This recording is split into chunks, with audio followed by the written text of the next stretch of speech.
So thank you everybody for being here today virtually. So my name is Rahe and I am the CEO and started Andrea back in 2013 to assist in enriching dreams of business owners. That's kind of how I came up with the name. So Andrea is a full marketing consulting company, and sorry, my internet just did a little goofy announcement. Sorry for that. So Andrea is a full marketing consulting company, and we help startups and small and medium businesses create successful marketing campaigns along with helping them implement them.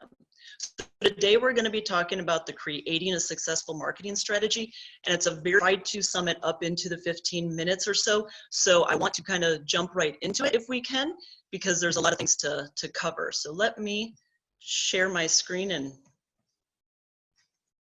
get off of here. Let's see. Yeah, please just stop sharing your video and then share your screen. Okay, there we go.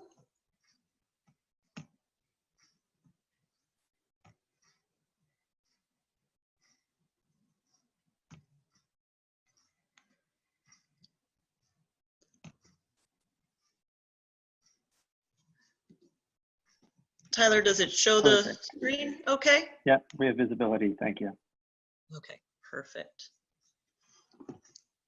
So like I said, we're going to be talking about creating a successful marketing strategy. So what I did years ago was put together the Andrea Method. I put it together to help guide businesses, because while I've been talking with business owners and working in corporate world back in the day, I found that the majority of businesses didn't have an actual marketing strategy or marketing plan. They just kind of threw stuff out there and hoped that something stuck, something worked. It was a huge waste of time, huge waste of money. So I created the Andrea Method. So what the Andrea Method is just 6 steps: the evaluate, numbers, delve, ready, execute, and analyze. Now, like I said, this is a very large topic, so I'm going to go through each step, but in a condensed fashion. So I'm going to give kind of a high level of what you want to be doing in each step. And then if you have questions at the end, I'm going to also leave my contact information so we can do a little bit more deep dive into it. So the first step is your evaluate step. During this step, you want to evaluate your business. Take a deep dive, be unbiased about everything about your business. Take a look at your business model. How are you going to be making revenue? Look at your products or service. What are the true benefits for the individuals? What problem, what pain are your products solving? And what are those features that are going to do that? Look at what your brand is, your vision, your mission statement. I always like to go through a little exercise when I work with my clients about their branding. And I have them take a look at, think through what they want people to think when they see their brand. So when a consumer sees your logo, when they see your social media posts, when they see your marketing materials, what adjectives do you want them to think instantly? What do you want them to feel when they see your brand? And you want to be cohesive and consistent with that brand messaging. Who's your leadership? Now in the startup world, everybody wears many, many different hats. So you want to take a look at all of your team and your leaders and see what hats they can wear. So even if they may be called the marketing director, they can help out in other places. So define what their skills are, what their levels of expertise are. Your target audience. Now this is something I'm going to talk about in about every single step. Your target audience is extremely important when you're creating a marketing strategy. You want to, in this step, you want to take a look at who's buying your product. During your market research stage, you should have discovered who's your buyer, who's the typical person that's going to be interested in your product, and jot that down. Is that women in their 30s, single, in urban life? Jot down what those demographics are. And obviously your goals. What are your business goals, your short-term and long-term? And make sure that you are using the SMART goals method and making sure that it is time-bound, it is very specific. Your next step is your numbers step. During this step, you're going to focus more on your numbers, obviously your budget. What are your costs? What do you currently have budgeted towards marketing? And maybe what you should, what you can move around to put it towards marketing. I like to do this in more of a backwards fashion and look at what your financial goals might be and take it a step backwards. So this next slide I'm going to show you is an example of how I kind of worked backwards for a client. And this is just a small piece of it. Now, I do not suggest doing a marketing strategy just with Google ads and Facebook ads at all. This again is just a simple, easy sample that I created. So let's say you're in the auto industry and your product is $250. You have an investor that comes to you and says, hey, we're very interested in you, but we want to see your revenues at $25,000 a month before we are willing to invest. So you want to sit there and look at, here's the 2,500. I figure it would take until about July to get to that point. How I've calculated that out is knowing through Google Ads and Facebook what the click-through rates were, what the conversion were for that industry, and worked backwards. So I could find out what my ad spend would have to be to get to that point. So I knew that what the cost per click would be approximately, and then worked backwards. So in this case scenario, you can see that to get to the $25,000 mark, you'd have to be doing ad spend of about $4,100 to get to that point. Now, again, this is a sample. This isn't a strategy that I suggest of just focusing just on those two places, but just to give you an idea to work it backwards so you know how to budget and where to spend your money at.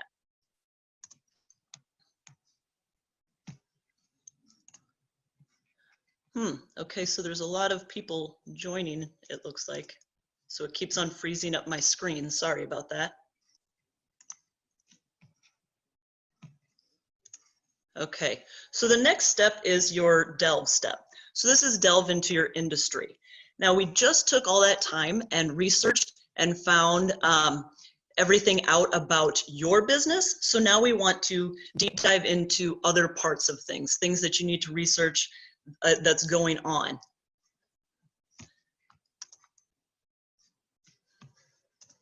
So for instance, right now, world trends is something that's very important. We have a lot of things happening right now in the world. So take a deep dive into how that might be affecting your business. Is the coronavirus affecting you in helping your business? Is it affecting you in hurting your business? Is it going to adjust how you reach your clients? Obviously, we have stay-at-home orders, so you're not going to be focused on live events. Maybe you're going to be doing more on the digital world. So take a look at what those world trends are.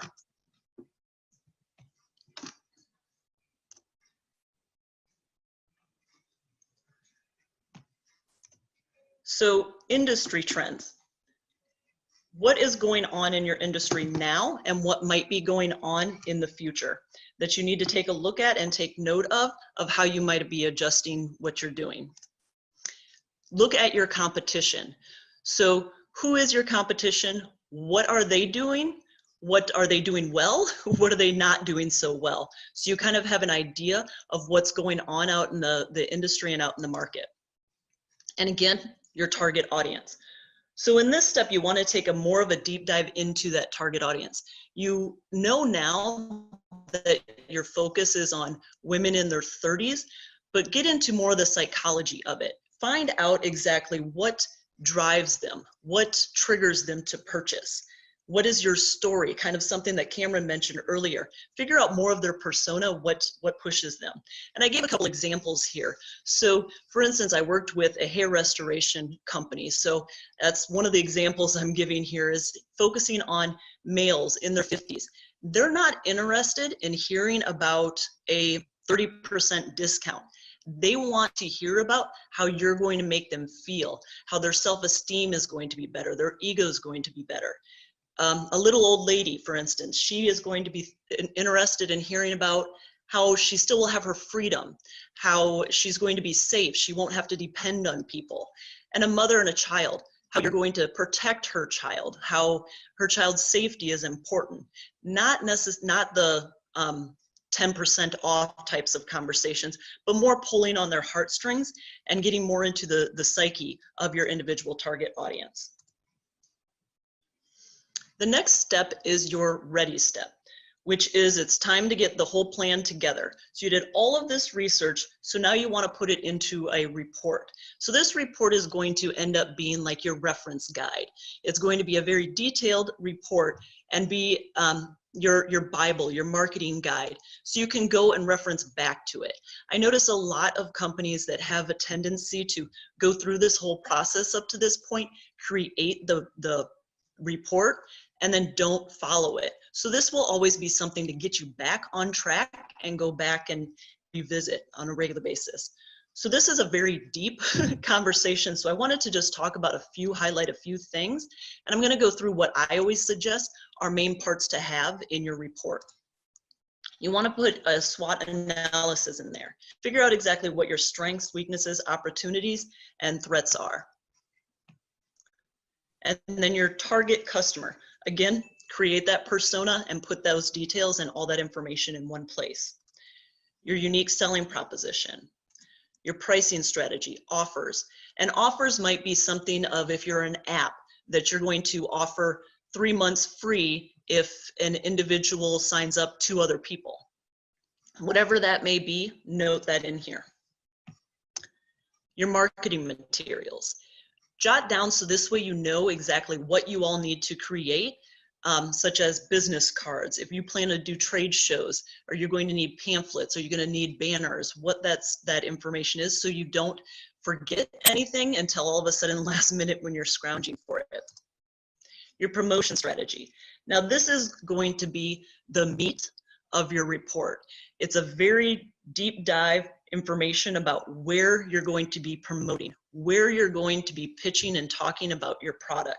So this is going to encompass joint ventures, partnerships that you might do, referral strategies, online strategy, your traditional media strategy, all of that information, which I'm going to talk a little bit more into detail with. But during this time also, you want to take a look at what your product and service is and what the benefits are of it, to decide if you're going to focus your strategy more on a brand recognition, brand awareness, or more of a sales funnel piece, or possibly both. If you're a product that is more of an emergency type of situation, people don't need you on a regular basis, you're probably going to focus more on a brand recognition, brand awareness strategy. So be in front of people at all times, but not salesy, because you want them to think of you in that moment of need. And then also if it's something like a trip or clothes, that's going to be a little bit more of a sales funnel approach strategy along with some brand recognition. And then you just spend all that time doing your promotions, retention strategy. Put together how you're going to keep these individuals. Now with the promotion strategy, I mentioned it's a big topic, so I wanted to give some ideas. Again, we're short on time, so I'm not going to go into too much detail, but give you some ideas of different things to do. I know that Michael mentioned a lot about finding where your playground is, which I agree completely with. Just follow the trends of everybody else. Look outside the box and do things that others might not be doing to grab your traction, to grab attention. So some things are obviously public relations, doing different events, whether that's virtually, webinars, get-togethers, or physically.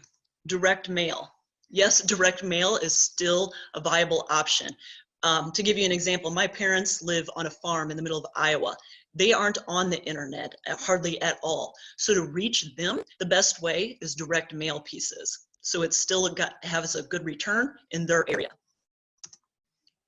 Traditional, so your print, your TV, your radio, social media, guerrilla marketing, digital, your SEO, your Google ads. Now, social media is something that I want to take a step and talk a little bit more about. Everybody seems to think that social media is the end all be all right now. And yes, I agree, social media you need to be on, but It doesn't need to be your only focus. Are your target audience on social media? Are they on the platforms that you're using? Deep dive into the demographics and make sure that you're spending your time and efforts in the right place. It's very difficult anymore to get traction organically on your social media platforms. It's definitely become a pay-to-play place, and it's very difficult to even get the return on it. So make sure you're really honing in on what you should be putting there and on which platforms. For instance, you can see I put the top 3 platforms up here to give you kind of an example of their demographics, your Facebook, Instagram, and YouTube. You can see on Instagram, if your target is a 50, 55-year-old person, you're not going to be spending much time on Instagram at all because it's not going to be reaching the right clientele.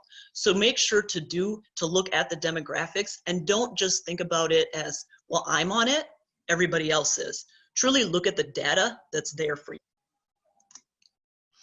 The step 5 is execute.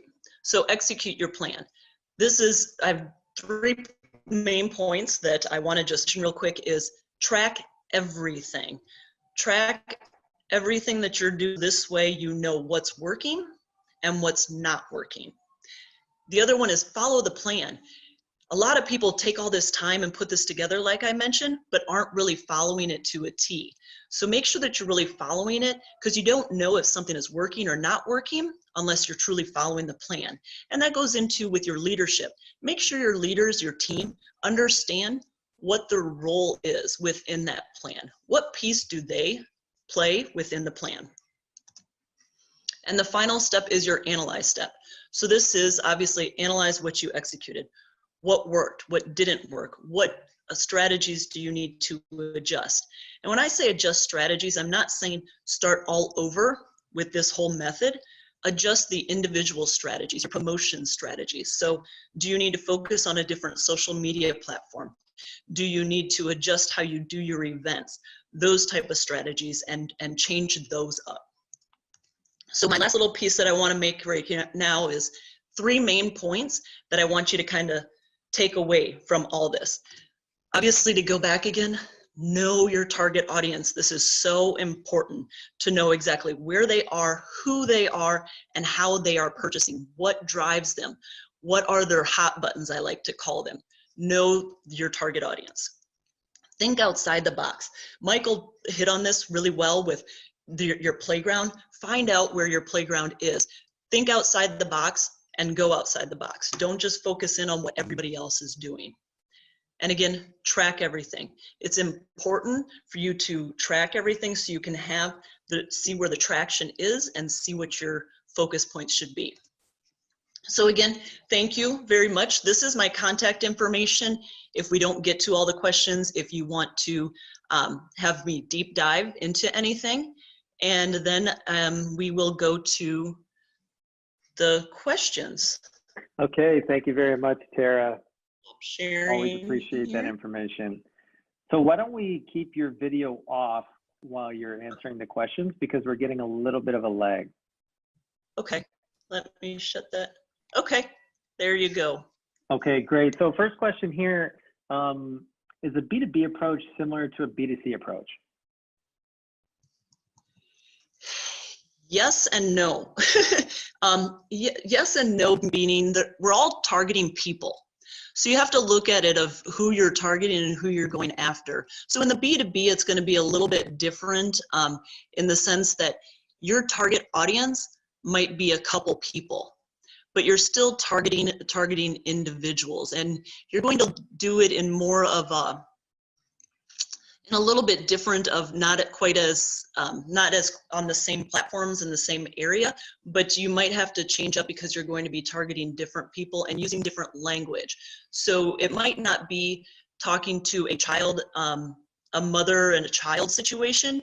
She may be your target, but she's more interested in what you're doing for the business now. So you're going to be having those hot buttons and pointing out those types of things. Not necessarily about the child. You're going to be looking at it of how it's going to benefit the business and what are the hot buttons within the business side of it, growth in revenue or whatever that may be.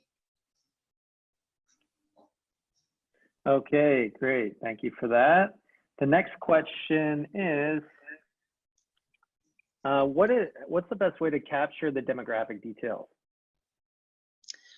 There's several different ways, but really it takes a lot of time and research. So the demographic, you know, for a startup, it depends on what your product is, where you're at. If you're targeting just a small area first and then expanding from there, because your target audience and your demographics could be different in every different parts of the country, in every different part of the world. So you want to piece it out of where is your focus point going to be at. And you can find the different demographics, and obviously the city posts different demographics of that area. But it's also a lot of, when it gets into the psychology of it, a lot of research of figuring out what are those trigger and those hot buttons. Okay, and another question that we have here, what is a recommended third-party marketing platform? So do you have any recommended third-party marketing platforms that you could talk about? Yes, it depends on what you're using them for and what you're tracking for it. So for instance, I personally, within my business, utilize HubSpot and Buffer. So Buffer is very, very helpful in posting on social media sites. So you can set up several days in advance for them to automatically post, so you're not spending your whole time posting onto Facebook and then going to Instagram and going all over the place. So it will automatically post out to the different platforms. So, and it also depends on what your full marketing efforts are, because HubSpot is very good at kind of tracking everything and looking at all of it. And also Google Analytics. Google Analytics is something that I use on a daily basis to see where my people are coming from, where they're going to for their website, how they're getting there, and tracking those. So pay attention and make sure that your Google Analytics is set up correctly to track all that, because the Google Analytics is a great tool that's free that will track exactly what the people that are coming to your website, what some of their hobbies are, what other websites they're going to, which is vital information, because when you start seeing what their hobbies are, you can start figuring out too the psychology of it. Where are these other places you need to market? What are they interested in? So you can start creating those personas. Okay, great. Thank you very much, Tara. That concludes all the questions. Perfect. Thank you. Have a great day.